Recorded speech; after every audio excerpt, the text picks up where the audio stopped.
Hey guys, welcome back. In the previous episode, I built and painted the cockpit of the MiG-29 AS. Today, let's move on and work on the rest of the model.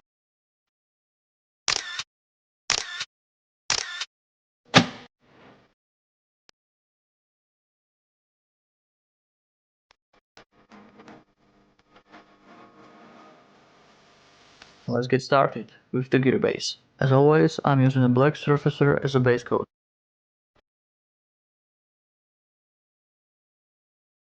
When it's dry, I spray Mr. Paint Light Ghost Grey over it.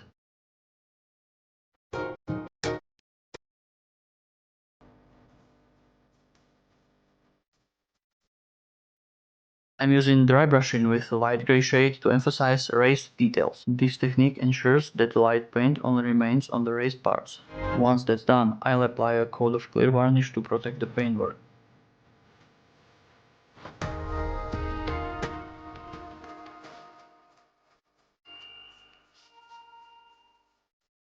Then I'm using a dark wash to create fake shadows and a bit of greasy dirt.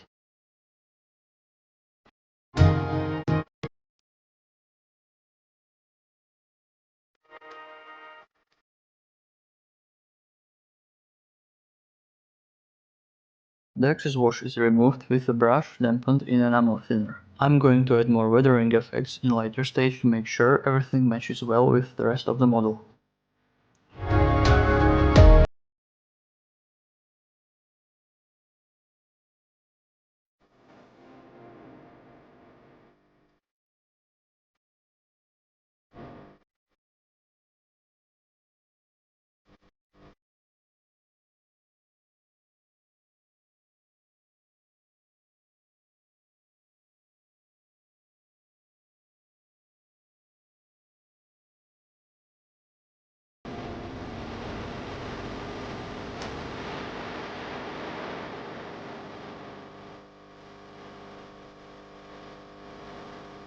This kit comes with detailed engines, but for this build I'm going to assemble the model in the ready-to-flight configuration.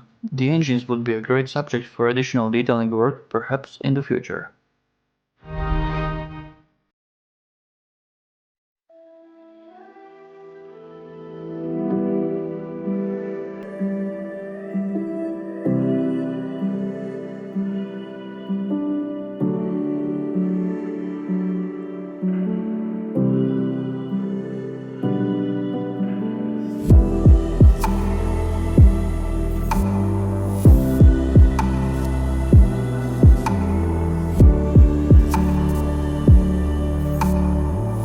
The details inside the nozzles of the engines are simplified. To improve them, I'm removing the existing details using a rounded file. This process can create dust, so I make sure to use plenty of water to prevent it from spreading. I'm using a thin plastic board to recreate the missing parts.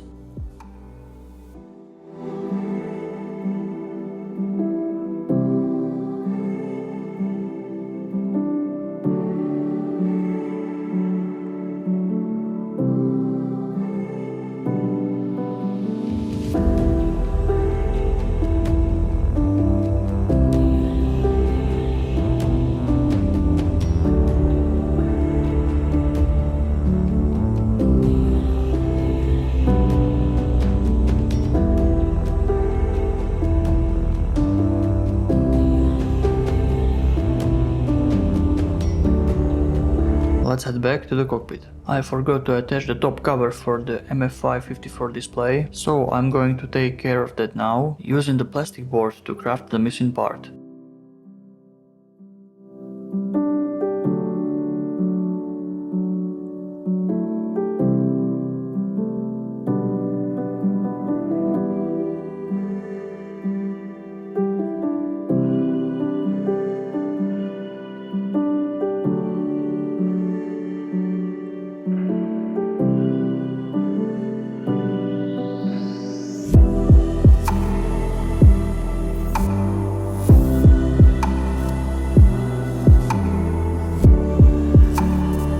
Places with high crew traffic are usually worn down. I use a precise brush to create chipping on the edges of the cockpit.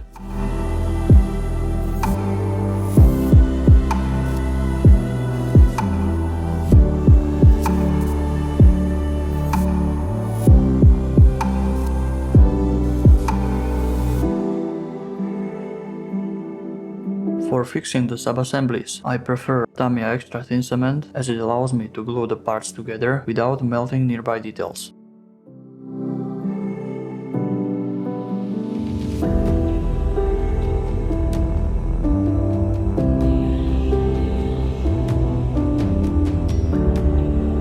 The overall fit of this kit has been pretty good so far. I didn't even encounter any major issues with joining the fuselage halves. Small imperfections were solved with Mr. Surfacer 100.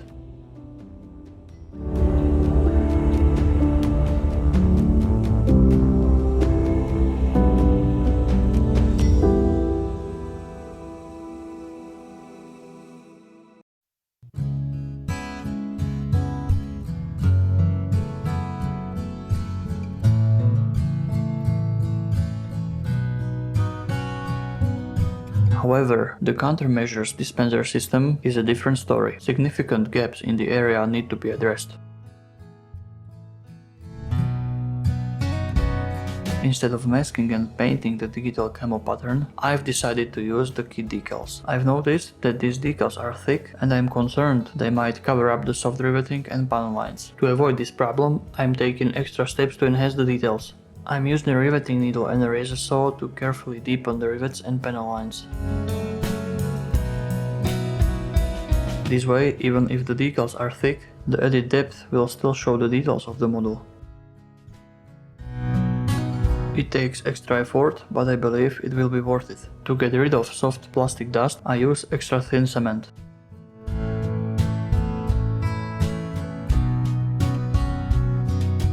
To prevent the model from tail-sitting, I'm taking an extra step by adding pieces of lead into the radome. Although this step isn't mentioned in the construction manual, I want to be on the safe side and ensure the model's balance. Adding the lead weight inside the radome will help distribute the weight forward and prevent the model from tipping backward. It's a simple and effective way to ensure the finished model sits correctly on its landing gear without any issues.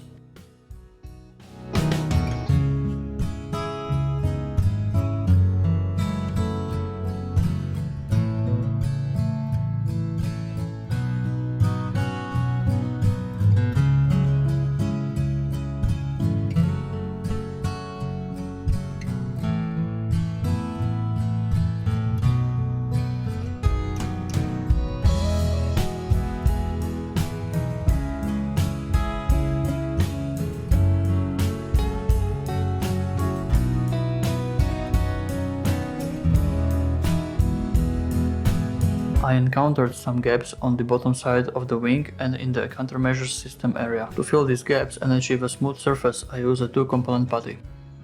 One advantage of this type of putty is that it allows me to clean up any excess material with water without damaging nearby details. The cleanup process is much safer, as I can use a wet cotton swab to remove the excess putty. Fixing the air intake is the most challenging part of the model. There are a lot of injection pin marks inside. I use Tamiya standard putty to cover these holes and make the surface smooth. To even out the surface further, I'm applying Mr. Surfacer 100.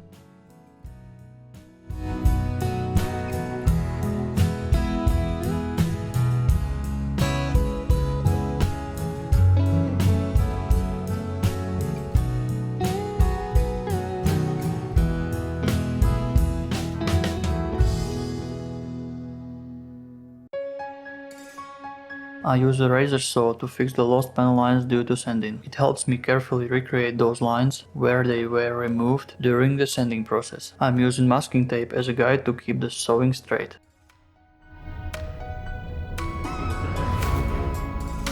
This kit contains photo-etched air intake doors. To give them desired shape, I'm using the handle of my hobby knife as a bending tool. I'm using a Tamiya sanding sponge flipped around as a soft foundation.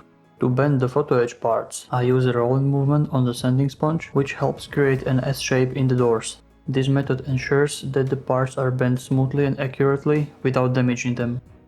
I use super glue to secure the air intake doors in place.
The holes in the countermeasures dispenser system are not deep enough, so I need to make them more defined.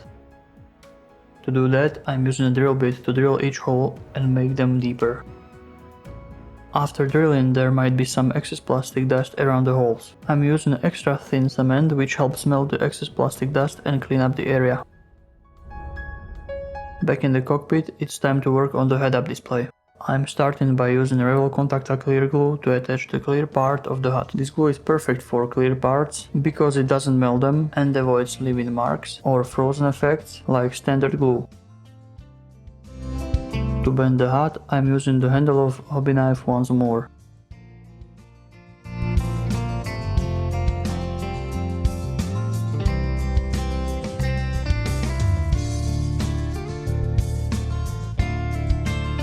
To attach the thin transparent foil, I'm using Revell glue again.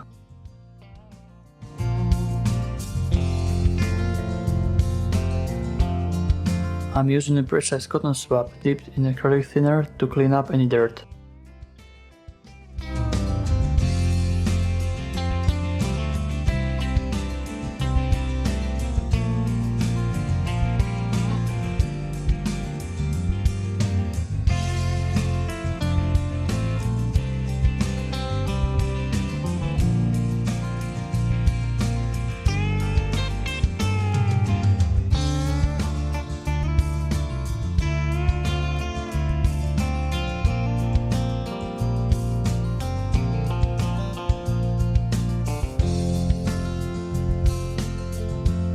I paint the mirrors using acrylic silver paint and fine brush.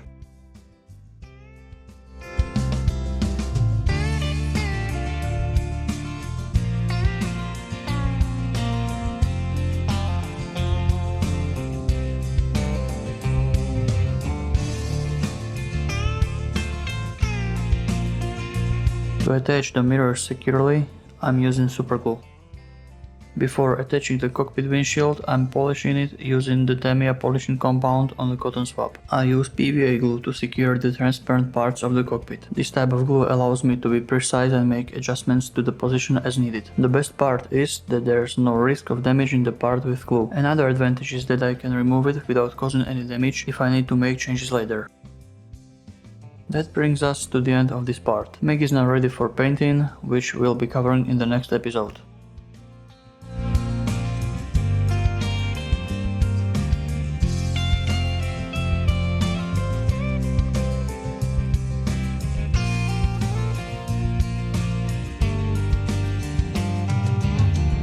I hope you enjoyed watching this video, and if you did, please show your support by subscribing to my channel, giving it a thumbs up and leaving a comment. Don't forget to click on the bell icon so you will be notified whenever I upload new videos.